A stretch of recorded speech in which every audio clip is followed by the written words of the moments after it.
Hi everyone. बहुत सारे students बोल रहे थे कि बैंकिंग और फाइनेंशियल वाली भी डिस्कशन कर ले। वो मुझे करनी थी बट मैंने आपसे क्या कहा था कि पहले सेशन के बाद हम नेक्स्ट सेशन में करेंगे। तो आज की जो हमारी डिस्कशन होने वाली है मेनली वो होने वाली है अब अराउंड बैंकिंग और फाइनेंशियल क्वेश्चन। अगर ये हम कर लेते हैं टाइम से तो फिर बिकॉज मैं बहुत लेंदी सेशन को नहीं लूंगी, बहुत लेंदी हो जाता है तो फिर अपने आप ही चीज़ें बोरिंग होती हैं, हमारा माइंड वैसे काम नहीं करता है। तो इसको कर लेंगे अगर टाइम सही सही बचता है तो we can proceed with this, ठीक है। बिकॉज मैं 10 से 15 मिनट का चैप्टर रखना चाहती हूँ, बहुत ज़्यादा लेंदी नहीं करना चाहती हूँ, थोड़ा सा माइंड उतना कंसंट्रेट नहीं कर पाता है फिर, ठीक है। So let's have a discussion around the banking and financial questions, ठीक है। तो देखो, जो ऐसे क्वेश्चंस बहुत ज़्यादा आपके इंटरव्यू में पूछे जाते हैं, जनरली पूछे ही जाते हैं, उसके बारे में हम थोड़ी सी डिस्कशन करते हैं, ठीक है। तो एक तो बहुत जनरली पूछा जाएगा आपसे, व्हाट इज सीआरआर। एक ये सवाल आता ही आता है। तो CRR is simply what it is, cash reserve ratio, ठीक है बेटा। So this is what, this is cash reserve ratio. इसका मतलब क्या होता है कि जैसे जो बैंक्स हैं उनके पास में जो भी एनडीटीएल है, सिंपली आप ऐसे समझो दिन भर में जो डिपॉजिट हुआ, जो निकाला गया, NDTL, net demand time liabilities. तो बैंक्स का जितना भी एनडीटीएल होता है, इस एनडीटीएल के मुताबिक इन्हें कुछ पैसों को रिजर्व करके रखना होता है, ठीक है। रिजर्व में रखना होता है, किसके पास में रखना होता है, आरबीआई के पास, ठीक है। तो जितने भी बैंक्स हैं, इनका जितना भी दिन भर का एनडीटीएल है, यानी सारे कस्टमर्स पूरे देश भर में जितनी ब्रांचेस हैं, वहां जितने पैसे डाले हैं, जितने निकाले हैं, उसका आप कह लो कि एक जो नेट अमाउंट है, उस अमाउंट का कुछ परसेंटेज सभी बैंक्स कैश के रूप में आरबीआई के पास जमा करते हैं। That is only CRR. CRR का यूज क्या होता है, आप ऐसे समझो, अगर आरबीआई सीआरआर बढ़ाता है तो बैंक्स को अपने ज्यादा पैसे आरबीआई के पास देने पड़ेंगे। अगर बैंक्स के ज्यादा पैसे आरबीआई के पास चले जाएंगे तो बैंक्स के खुद के पास में पैसे कम हो जाएंगे, और अगर बैंक के खुद के पास में पैसे कम हो जाएंगे, उस केस में वो आसानी से मार्केट में लोन नहीं दे पाएंगे, तो उन्हें लोन पे इंटरेस्ट रेट बढ़ाना होगा, जिसकी वजह से मार्केट में जो डिमांड होगी वो कम हो जाएगी। तो सीआरआर अगर कभी आरबीआई बढ़ा रहा है, उसका सबसे बड़ा रीजन क्या होगा कि आरबीआई चाहता है मार्केट में जो लोन वगैरह है वो थोड़े महंगे हो और उनकी डिमांड कम हो। और अगर इसी का रिवर्स करे तो आरबीआई क्या चाहता होगा कि मार्केट में आसानी से लोन मिल सके, ज्यादा लोग जो है लोन ले और ज्यादा से ज्यादा जो है फिर परचेजिंग वगैरह की जाए, ठीक है। तो ये दो एस्पेक्ट्स होते हैं। सीआरआर की तरह एक और भी चीज होती है विच इज एसएलआर। एसएलआर क्या है, स्टैट्यूटरी लिक्विडिटी रेशियो, ठीक है। So SLR is what it is, statutory liquidity ratio.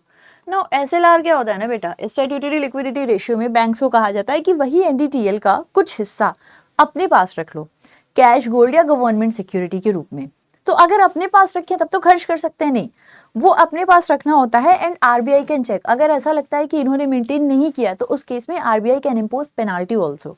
कितना पेनाल्टी लगता है, तो जितना भी बैंक रेट होता है, बैंक रेट अभी बताती हूँ, जितना भी बैंक रेट होता है, बैंक रेट में 3% ऐड करके एनडीटीएल पे लगाई जाती है।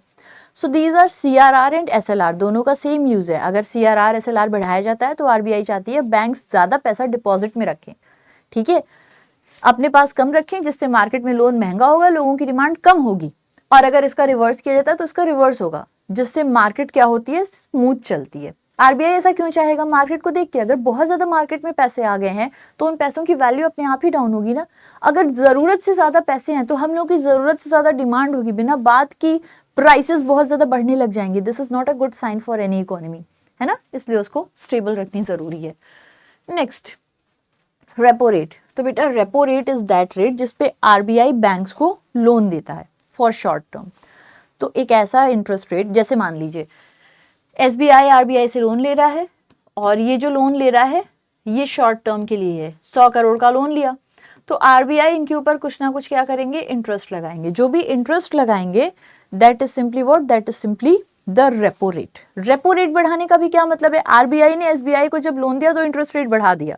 जब एसबीआई के ऊपर ये प्रेशर आएगा तो एसबीआई उसे कस्टमर्स पे भेजेगा अपने इंटरेस्ट रेट को बढ़ाकर, कस्टमर्स की डिमांड फिर कम होगी। इसी का उल्टा करेगा तो एसबीआई भी उसका उल्टा करेगा। अब इससे भी क्या होता है, मार्केट में हमारी और आपकी डिमांड कंट्रोल की जाती है। Next, reverse repo.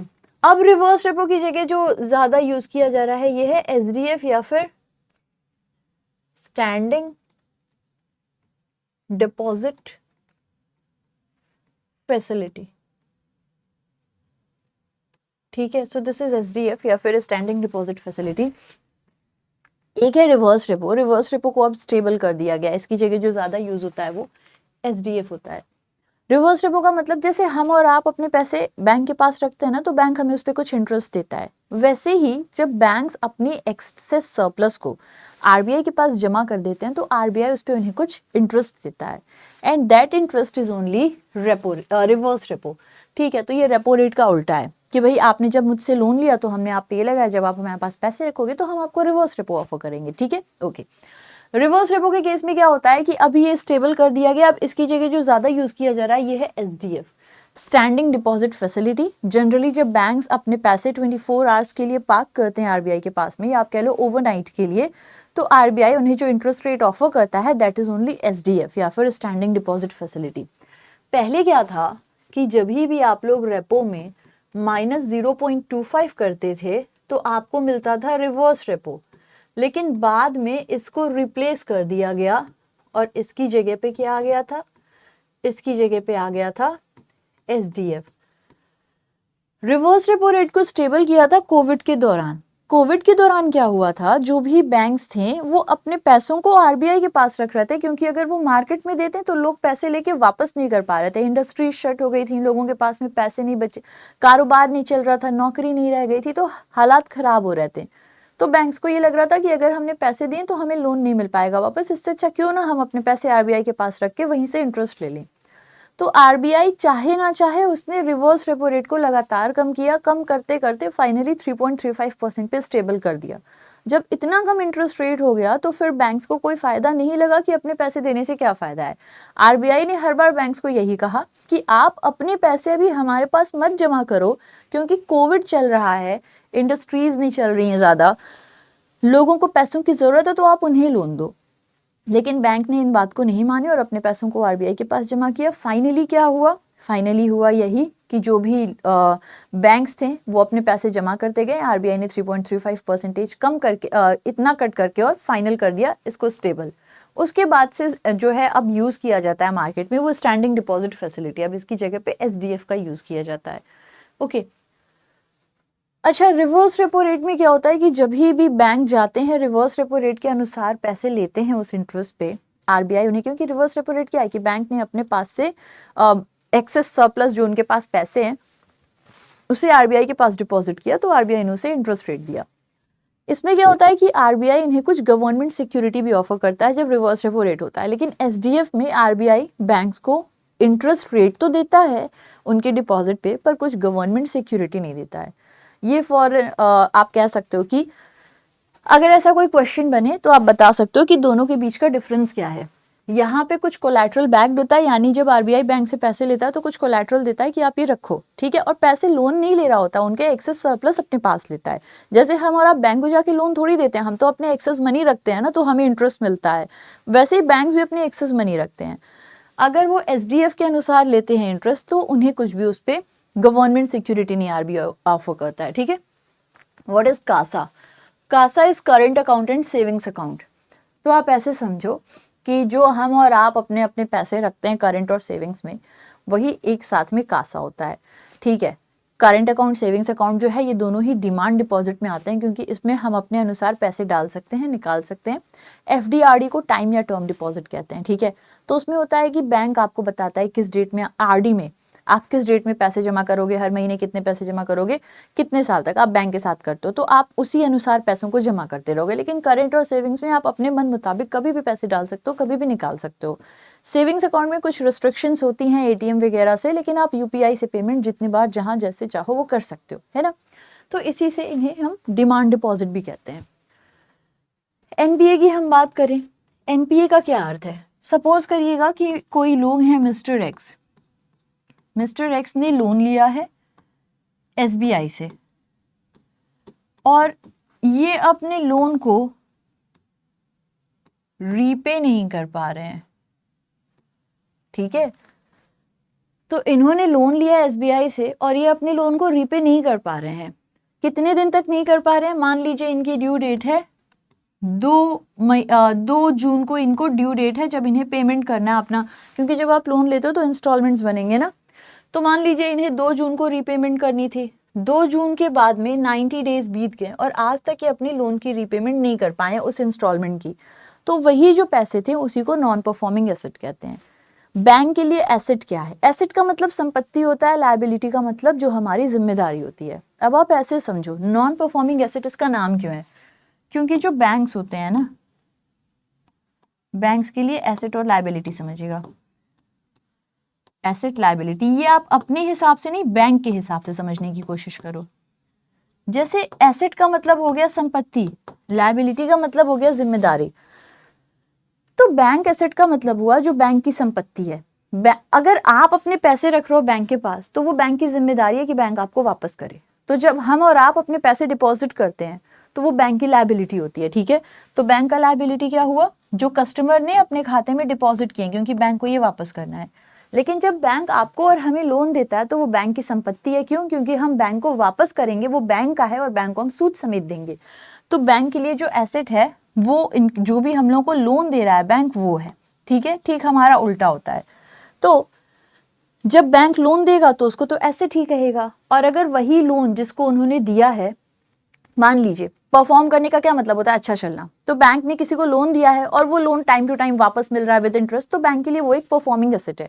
लेकिन किसी को लोन दिया और वो वापस ही नहीं मिल रहा है, जो भी ड्यू डेट था उसका 90 डेज क्रॉस हुआ, अभी तक नहीं मिल रहा है, तो उसको हम कहते हैं कि ये बैंक के लिए अब एक नॉन परफॉर्मिंग एसेट बन चुका है। नॉन परफॉर्मिंग के एसेट के कुछ टाइप्स होते हैं, सब स्टैंडर्ड, डाउटफुल और लॉस एसेट होते हैं। बेसिकली क्या है ना, कि जिस दिन भी लोन मिलना था, जिस दिन भी इंस्टॉलमेंट पे करनी थी, उस दिन नहीं मिला तो अगले दिन से हम इसे स्ट्रेस्ड एसेट का नाम देते हैं। और जब 90 दिनों तक नहीं मिलता है तो ये नॉन परफॉर्मिंग एसेट बनता है। तो जब तक पेमेंट हो रही है it is a standard asset, जिस दिन मिलना था उससे एक भी दिन लेट हुआ it is a stressed asset, और 90 डेज तक नहीं मिला तब जाके ये नॉन परफॉर्मिंग एसेट है। नॉन परफॉर्मिंग एसेट के अपने कुछ टाइप होते हैं, जैसे कि सब स्टैंडर्ड, यानी कि एक लोन जिस दिन मिलना था उस दिन से लेके 90 दिन क्रॉस कर लिया, नॉन परफॉर्मिंग एसेट बन गया। उसके बाद 1 साल तक नहीं मिला तो वो नॉन सब स्टैंडर्ड बन जाता है। अगले 3 साल तक उसको डाउटफुल कहते हैं, अभी तक ये मिला नहीं है बेटा, याद रखना। और जब फाइनली आके ऑडिटर्स डिक्लेयर कर देते हैं कि अब ये पैसे तो मिलने से रहे, तो वो लॉस एसेट बन जाता है, ठीक है। तो ये कुछ डिफरेंस हो जाते हैं कि सब स्टैंडर्ड क्या है कि भाई जब एनपीए बना, जिस भी दिन 90 दिनों तक नहीं मिलने के बाद एनपीए बना, उसके 1 साल के बाद सब स्टैंडर्ड कहलाएगा। अभी तक नहीं मिला है वो पैसा, उसके अगले 3 साल तक डाउटफुल रहेगा।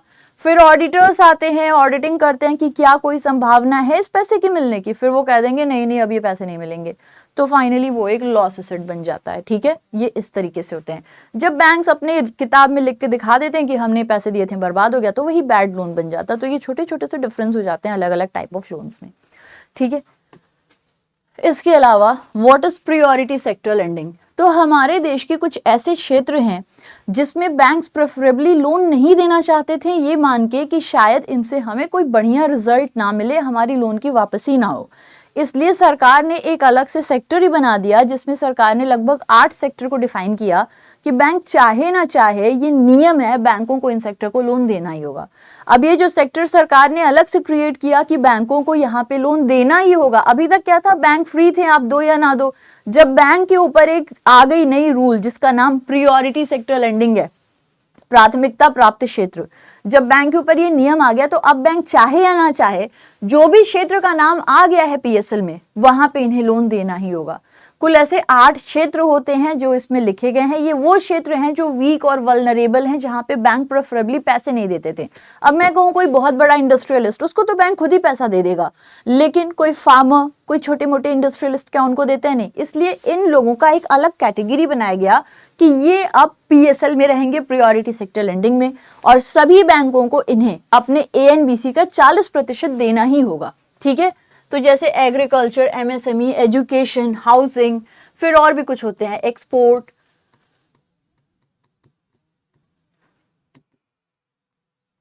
Social infrastructure,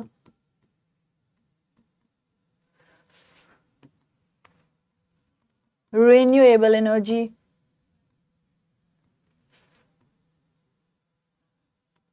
and others. बेटा अदर्स में ना जैसे स्टार्टअप हो गया, सेल्फ हेल्प ग्रुप्स हो गए, ये हो जाते हैं, ठीक है। So this is only priority sector lending. सभी बैंकों को अपने एएनबीसी का 40% इन्हें देना ही देना होगा, उनके पास में कोई ऑप्शन नहीं होता है। कुछ बैंकों को ज्यादा भी देना होता है, जैसे कि स्मॉल फाइनेंस बैंक को 60% देना है, आरआरबीज को 75% देना है, कोऑपरेटिव को भी 60 देना है, कुछ आगे जाके 75, अभी 60 रखा गया, ठीक है। चलो कोऑपरेटिव बैंक वाली डिस्कशन हम लोग कल भी कर लेंगे। मॉनेटरी पॉलिसी क्या होते हैं? मॉनेटरी पॉलिसी एक ऐसी पॉलिसी होती है जिसके आधार पर आरबीआई मार्केट में मनी फ्लो को कंट्रोल करता है। कैसे? अलग अलग रेट से, जैसे हमने रेपो रेट पढ़ा, सीआरआर पढ़ा, एसएलआर पढ़ा, तो एक ऐसी पॉलिसी होती है जिसकी रिस्पॉन्सिबिलिटी मॉनेटरी पॉलिसी कमिटी लेती है। इसको इस तरह से बनाया जाता है कि मार्केट में जो मनी का फ्लो है वो कंट्रोल मैनर में रहे और मार्केट की ग्रोथ भी होती रहे। कुछ अलग अलग रेट्स इसमें होते हैं जिसके आधार पर ऐसा किया जाता है। जैसे मैंने आपको अभी सीआरआर बताया, एसएलआर बताया, रेपो रेट बताया, एसडीएफ बताया, रिवर्स रेपो रेट बताया, ये सारे के सारे मॉनेटरी पॉलिसी के ही टूल्स हैं जिसके आधार पर आरबीआई मार्केट में ओवरऑल मनी के फ्लो को कंट्रोल कर रही होती है, ठीक है। बेसिल नॉर्म क्या है, यहाँ से हम अपने डिस्कशन को कल करेंगे। सो कल भी हम अपने डिस्कशन करेंगे, एक दो और सेशन भी कर लेंगे। अगर आपका कहीं कोई प्रॉब्लम है please right it down and let me know, ताकि मैं वो और ज़्यादा वास्ट लेवल पे या थोड़े और बड़े लेवल पे डिस्कस कर सकूँ। आई होप आप लोगों को यहाँ तक समझ आई होगी। कल आपके साथ में एक जूम सेशन भी होगी मेरी, वहाँ पे आप अपने डाउट्स को क्लियर कर सकते हो। Till then thank you so much, take care, love you, bye.